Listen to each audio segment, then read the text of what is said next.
the Jackrabbit Sports Network. This is Jackrabbit Football. Here we go!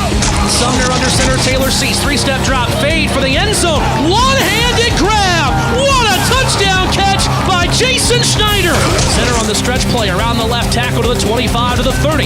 35, cuts back across the 40, breaks a tackle midfield, down the left sideline 40. He's inside the 30, and he is gone all the way to the end zone. Zach Center for an 80-yard South Dakota State touchdown.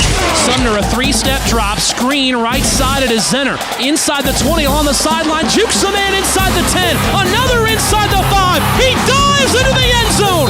What a sensational effort. And Zach Zenner has a 23-yard touchdown reception, and the Jacks add on to their 14-7 lead.